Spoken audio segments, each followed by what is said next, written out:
London. Gary's just about to walk in. Watch out for Gary. For the London press conference for Star Wars The Force Awakens, Gwendoline Christie.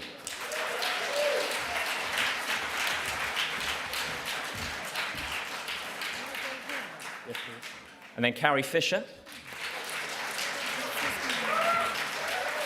They've moved it along, sorry. And then we have, of course, the director, J.J. Abrams. Daisy Ridley. Harrison Ford. Please, Harrison. Adam Driver. Lupita Nyong'o. And of course, Lupita, please come on. Look, thank you. And Lawrence Kasdan, please, welcome to the stage. Before we pass things over to you guys, obviously, and again a reminder for no photos throughout this, and a reminder again that we are live streaming, I would like to ask a question from a fan who's sent this question in from France, and it's for all of you. If you could all answer this one. It's from Chris Jack from France. You don't need to answer in French. What? Pourquoi pas? Okay. Well, quite. Describe, please, Star Wars in just one word, if you can. Anyone like to start? Hopeful. There you go. Blue hat. Oh, that was two. I'll allow it. Okay. Any more? I think it's been said. Not just one. You can go for it. You can have two. You can have two. I would say possibility. Adventure. Amazing. Yeah, potential. Potential. All wonderful words. Mm-hmm. I will pass it over to you guys because I can see you're champing at the bit. Now, Alfie, we've had a word earlier, and you're going to be our first questionnaire. Would you please ask your question? This is Alfie from Interfilm. Yeah. Hi, I'm Alfie from Interfilm. I'm 17. I've been a massive fan of Star Wars since I was 6, so I'm really excited to be here. Thank you. My question is for Daisy. What did you do in the audition process to make you stand out? And what advice did you get whilst filming from the original cast? I have no idea what I did. I just tried very hard, and I hoped very much. And there wasn't so much advice. There was a conversation with Harrison about anonymity and some things with Carrie that I won't say now. It was just, I think people were leading by example. So for me, it was amazing to see people who are so established and with a huge career be kind and generous to everyone on set. Thank you very much. Thank you. Could we pass that over to the other newcomers? Gwendoline or Adam or Lupita, what was it like in the audition process for you guys? And what advice did you get, obviously, from the old hands? Yeah, they didn't seem to be people who were like, let me sit you down and tell you what your experience is going to be. I feel like they're just energy on set, and what Daisy was saying, that even though they obviously were in the original trilogy, to come back to it didn't seem like, I didn't get a sense of, oh, they've been there, done that, or they're not as excited about it. There still was a youthful ambition in trying to get it right, and you know, knowing these characters so well, but still trying to make it, I don't know, deeper or more resonant at watching that. They're very much lead by example, as she was saying, kind of people, and that's very inspiring to see, and also terrifying, because it doesn't seem, no matter how long you get to do this job, you never really quite figure it out, it seems, and that's both comforting and, yeah, terrifying. Lupita, do you have any thoughts? You didn't get any advice? I would just be repeating what they said. All right, well then we move on, I guess, if you don't mind, unless you've got any great advice, Gwendoline. I have no great advice whatsoever. Oh, that's not. Oh, that's a... I bet Carrie had loads. Well, my advice. Yeah, what was your advice? Don't go through the crew like wildfire. That, ladies and gentlemen, is officially advice. I think it's time for another question. We have a man sitting here at the very front with a scarf. Would Ollie mind taking a microphone towards him? Hi, my name is Gábor Köves. I'm from Hungary. Publication is Magyar Narancs. My question is to Mr. Ford. Have you ever found yourself humming the famous Star Wars tunes over the years? No. Why not? Thank God. No, I don't.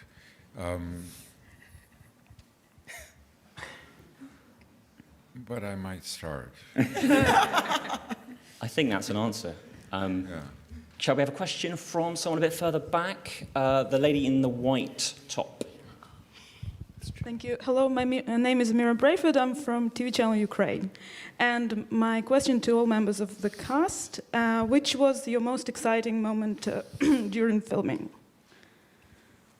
Anybody like to kick this one off? I don't think I could pick one.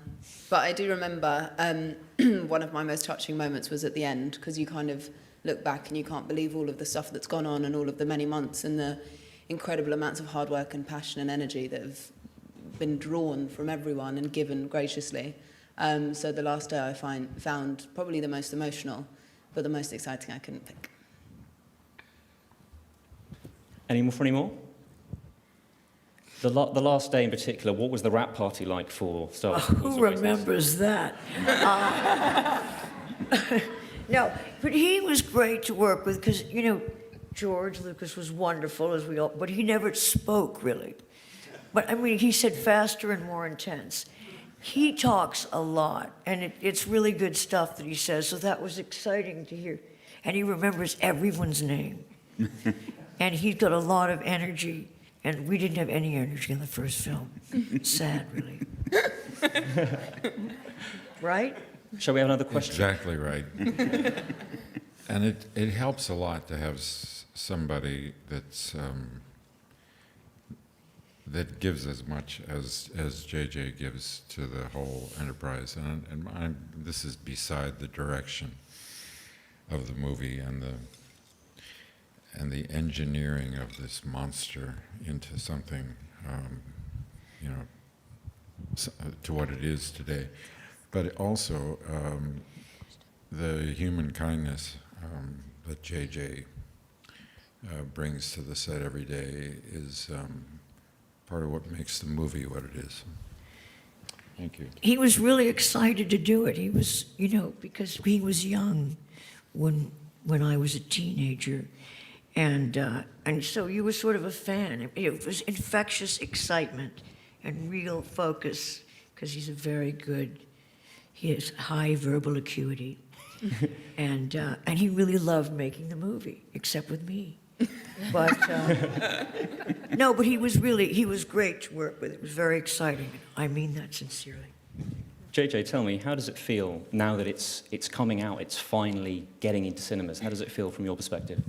It's an enormous relief. I mean, this was, like everyone's been saying, a few years of intense work from literally thousands of people. At the end of the film, when you watch the credits and you see all those names, especially, by the way, when you get to the visual effects names and you just see there's these 4 columns of names that go by, and each of those people lost sleep and didn't see their families. And on behalf of everyone in that incredible list of crew members and amazing cast members, I'm so relieved to finally allow this to get out of the editing room and the post-production world so people can see it, because I think the actors and all those names did an extraordinary job. You remembered all of them as well. And I'm gonna No, tell you all that's- those names right now. Yeah. But that's a sign of respect and for the process, and he has that. Jumping over to Lawrence. Nice to see you. I can't quite, but there you go. Hello. How does it feel for you to see what you've written on the screen? Oh, it's very exciting. You know, you've been writing movies, directing them for a long time, and when what actually gets made and cut and edited is so close to what you initially dreamed, what JJ and I talked about from the first day onward, And then you get that spirit, and you sit in the theater last night, and you feel other people around you getting that same excitement. You think like, well, this is a miracle that we've made this long journey, and it's come out so close to what you had hoped. A question from the crowd here. How about this man here at the front in his white shirt? Hi, I'm Marshall Julius, HMV. I have to say that this is the first Star Wars film I've seen since 1983 that really captures the essential Star Warsiness of Star Wars. It just feels right. And so I was wondering, JJ and Lawrence, what kind of mindset did you have to get into to try and recapture that very specific magic and feel? Larry, do you want to go? I think that we agreed that what was really lucky is the moment we met, we agreed what we thought the thing should be, what the tone of the thing should be, what the fun of it was. We thought a lot of it had to do with being funny, you know, because that's what had touched us when we first saw the movie, when we first saw A New Hope. Just a really funny movie, and everybody in it is endearing and charming and surprising, and we wanted to get that feeling back into the saga. I think that the thing that I felt when I first saw Star Wars was this incredible sense of it being real. It just felt material and tangible and physical. And I think a lot of films have, recent films have, because of the incredible technology that exists, rightfully relied on that technology in ways that, you know, and I have as well, that you do because you can. And it was fun talking to Larry about Yoda, and there's a story that Simon Pegg's daughter, very young daughter, she had seen the prequels and she loved them. And then she saw episodes 4 and 5. When she saw Yoda in 5, she said to her father, Simon, look, Daddy, Yoda's real. And it was so weird. You know, Simon was like, what's that? And I think that it was just that there was something about the physicality of actually having this thing performed. And when we were doing this one large scene with all these creatures, we had amazing creatures that Neil Scanlon and his team created physically on set. I remember thinking like, oh, this is what it must be like to make a Muppet movie, because you have all these amazing creatures there, and there was just, I know that has nothing to do with story or character or plot or theme or approach or anything, but there was something about the physicality of the quote-unquote old school approach that was, I think, part of what felt Star Wars-y, as you say. So anyway, that was one of the things that I know was informing our approach to this, which was how can we feel this thing tangibly as much as possible, of course, physically, but also emotionally, and that was sort of the approach we took. I found my word. I got the word now. Get it, let's have it. Family. There you go. Carrie Fisher, ladies Carrie and gentlemen. Fisher. Quick round of applause for Carrie Fisher, please. Speaking of physicality and the... John Boyega. We have a latecomer here. Ladies and gentlemen, John Boyega. Apologies, guys. John, I overslept. busy night last night at all? Very, very busy night, honestly. Very busy night. Well, there's that then, isn't there? Good to see you. Good to see you, mate. So we were just talking about the physicality and the Star Warsiness. There are some amazing, amazing costumes in this film, and I was wondering what it was like to step into, say, for Adam, into Kylo Ren's outfit seems wrong, but into his helmet. What was it like wearing that for the first time? It was good. It was like the first time. Oh. It was claustrophobic. Yeah, no, I felt like a lot of things had to do, like you had to bring your own costumes to set, or you know, bring 5 T-shirts and kind of wear them for the rest of the movie. So for this, because the scale and size of it, a lot of things had to be figured out before you got there. A lot of information I got from the costume, first off, that it was kind of unpolished and had this history in the helmet that wasn't clean or there was like a, was dinged up and messed up from what he had been through before, and even his lightsaber seemed to be something that he made himself that could explode at any minute. It didn't seem like it was very reliable or consistent, and for me that was really the first time that I processed that I was in these movies, was walking into Michael Kaplan's office and seeing everyone kind of sketched out, and literally walking into the room being surrounded by the world of the movie, Harrison's costume and Daisy and everybody, the model, the new stormtroopers. So for me, the costume was kind of the first, I guess, entry point into who he was, and it said a lot about it. Then I felt like I just had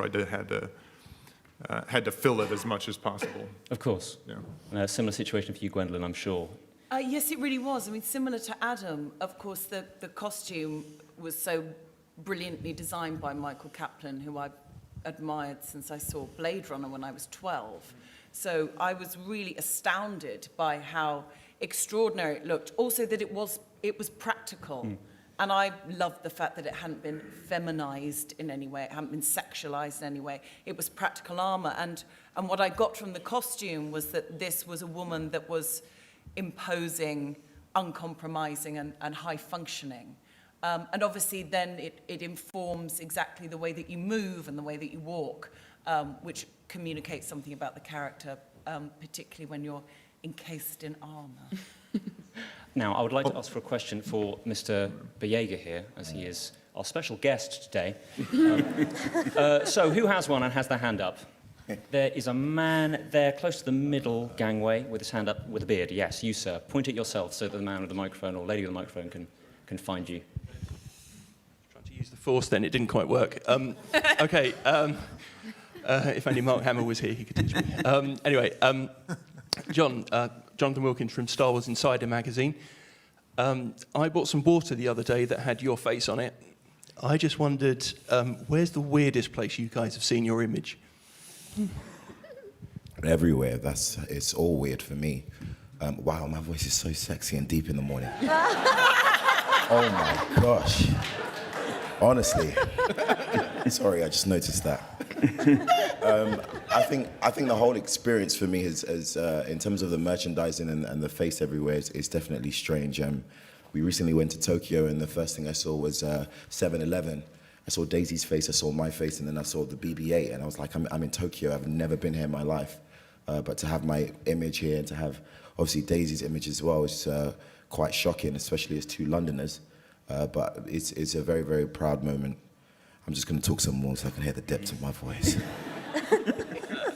Shampoo bottle. It's because you can twist off your head. Liquid out of your neck. Yeah, makes sense. And there's a marijuana strain, I swear to you, called Princess Leia. I don't know for me, but I have friends. No. I'm gonna tell you. Yeah, Daisy, how does it feel to see yourself on the side of a bus going around London? I haven't seen that yet, and it's funny because the pub I was working in not 2 years ago, I used to watch buses go past with posters on, and I was like, that would be really cool. And I literally said to John in LA, I was like, I can't wait, I hope I'm on a bus. And I've not seen a bus yet, but I'm hoping I do. We're going to get a bus delivered here for Brilliant, you. thank you. So you can see that. Let's have another question from you guys. This lady at the front here in a grey top. Rita Di Santo, Manifesto Italy, to the director and the writer. Was there a conscious effort to change the role of women in the franchise? From the very beginning of our discussions about this movie, the notion of a woman at the center of the story was always something that was compelling to me and exciting. And not just at the center, but it was important that in addition to Leia, who we knew was a critical piece of this puzzle, that we wanted to have other women and not necessarily human, but female characters in the story. So Lupita playing Maz Kanata, who is the sort of, I guess, the voice of sort of Force wisdom in the story. Phasma as the evil side of leading the stormtroopers. we wanted to have other female stormtroopers, which we do. We wanted to have female pilots, which we do. We just wanted this thing to not feel like it was not inclusive. And so we did that, and it was something that we always wrote Rey as this sort of central character, but as we started casting the movie, it just felt like kind of one of the things we knew we wanted to do, and make the film look and feel more the way the world looks and feels. Lupita, just to ask you a question all the way over there. Your character is very important to the film, but it's almost impossible to say anything about it when people ask you questions. How tough has it been to negotiate that tricky balancing act? Well, I got a directive of the words I was allowed to say, and I just stick to those words. Were they, I know nothing? Sorry? What were the words? Can you tell us? I play Maz Kanata. She's a pirate. She's lived for a while. She has a colorful past, and she owns a bar. Guys, there's your scoop, all right? I want you all to write that down. This man here wearing a white t-shirt with his hand up in the middle gangway.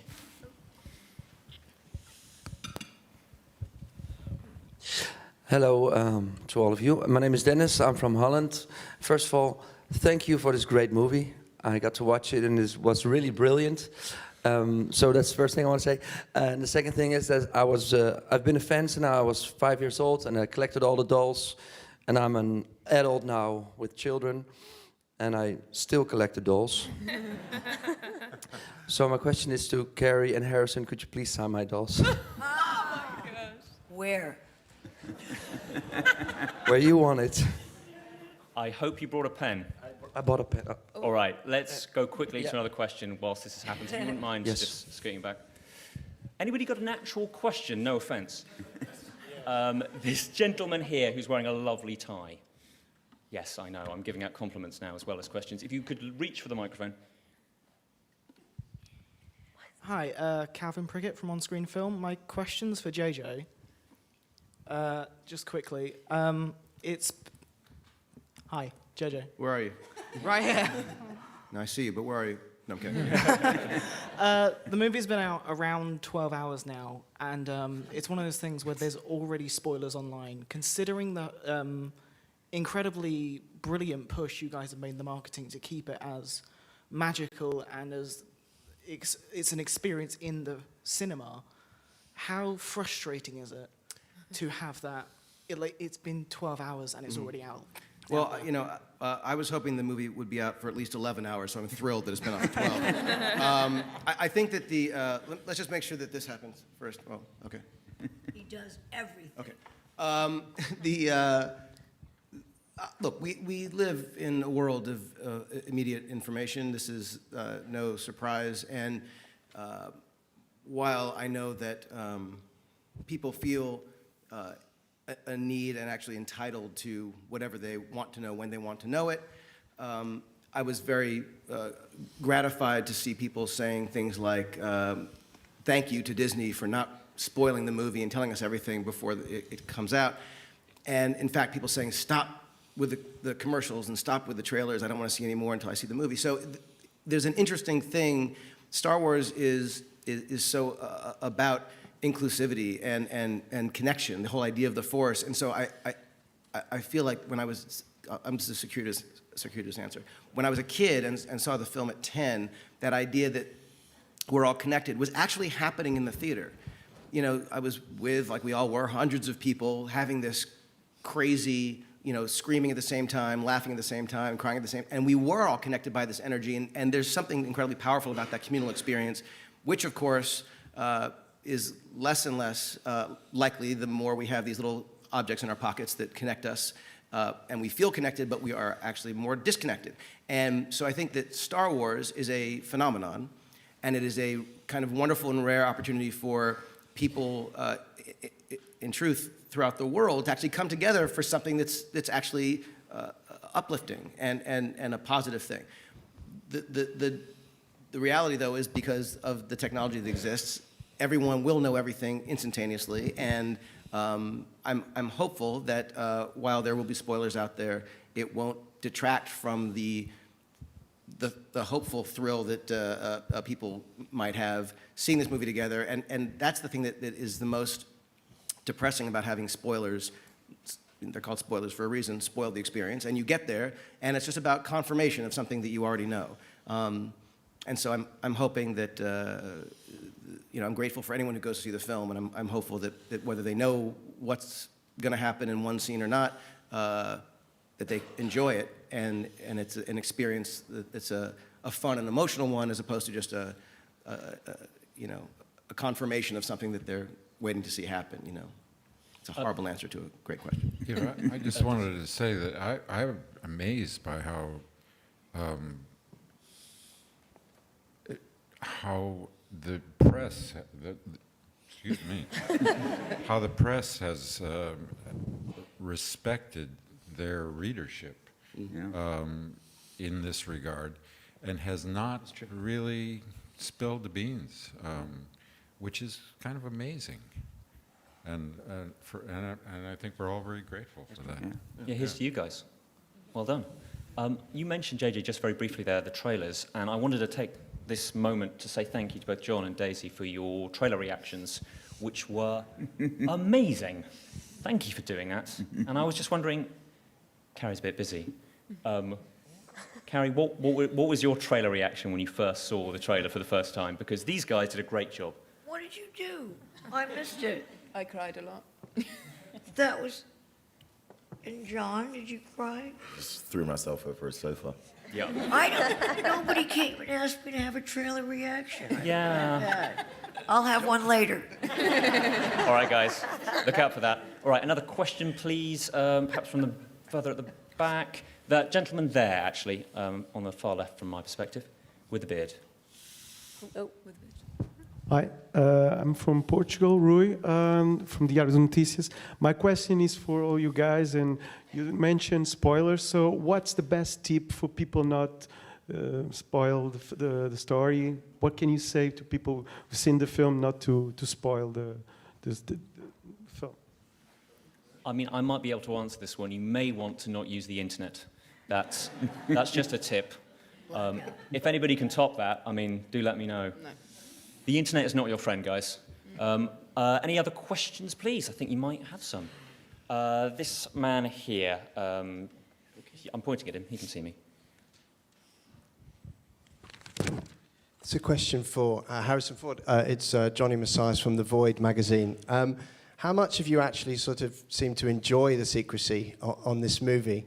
And as a follow-up, there is talk about a film that might be around about a much younger Han Solo. Would you be wanting to approve the actor that plays that chap? And is that a film you'd like to see? What was the beginning of the question? The question was really, you seem to sort of almost enjoy the secrecy or relish it. Has that been kind of suited you not to give things away? I think we've kind of covered it in a way, but... Yeah, no, I have actually relished this entire experience in a way that I had not anticipated. And I think a lot of the credit for that goes to JJ and Larry. This is a rare experience in my old life, and I'm very grateful for it. As far as the movie featuring a young Han Solo, I don't know what to think about that. I'm glad that somebody else is going to have the burden of being young and take care of that part. It's well beyond my understanding or control, and I of course want nothing to do with it in the nicest possible way. But I know that it will be well done and well guided, and it's nothing to do with me. Thank you. We have time for just 2 more questions, so they better be excellent. There's a man who's been very patient there. He's wearing a blue-collared shirt. He's going to put his hand up so the microphone can be passed to him. Just there in the middle. Thank you. Hi, Stephen Milton, Irish freelancer. My question is for both JJ and Daisy in relation to the fantastic final sequence shot at Skellig Michael. JJ, I'm just wondering, initially, what were the difficulties and challenges with shooting in this location? And can you hear me? And Daisy, I'm wondering what that experience was like to film somewhere so important. Well, I'm part Irish, whoop. So to be in Ireland was very exciting. And then the approach to Skellig is unlike anything I've ever seen. Firstly, I'd never been in a helicopter before, and it's just unbelievable. The pilot was like, someone's paid off the man upstairs because the weather was stunning. It's just one of the most amazing places I've ever been. And then, but it was tough. Those steps were many. And but it's weird because people were like, oh, did you have to walk up those stairs a lot? Colin, our incredible Steadicam operator, was walking backwards up the stairs with like, what, a 70... How much does that weigh? It's close to 100. Like a 100-pound camera. So the whole thing was pretty awe-inspiring. And I was sick on the last day. So I was kind of feeling a bit awful. But it kind of helped with the emotion as the helicopter, yeah, it was amazing. Well, great job. And JJ, what were the difficulties with actually shooting in that location? Well, as an honorary Irishman, it was wonderful to go back home. And the thing that was we could only bring, I think, 45 crew members, and essentially no props or anything of scale. And there were people, of course, there to I couldn't believe they let us shoot there. It was like shooting right on Stonehenge. It was like crazy, and it was so gorgeous. But they kept telling us how many people die there and fall off, and it was, you think, oh, this is beautiful, and you realize, oh, this is perilous also. And luckily, no one got hurt, and it was one of the most incredible things. One weird thing that happened, we were shooting there, and we shot there for 3 days, and we got there, and there were, I think, like 10 million puffins. I mean, there were more puffins than I knew there were puffins. It was an amazing number. I won't say the name of the bird again, because you've heard me say it now 3 times. It was an incredible number. Puffins. So we get there, and all the birds are there, and then the next day we get back, and they're gone. And we got there, apparently, their last day before they fly away.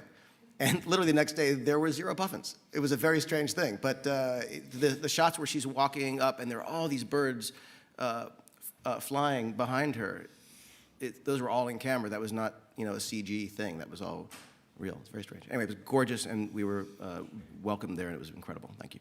I have to inform all of you guys the sad news that this is the end of the London Star Wars Force Awakens press conference, sponsored by Puffins. Thank you so much to everyone here, up here on the stage. Could you give them a big round of applause as they make their way? Yeah, really good.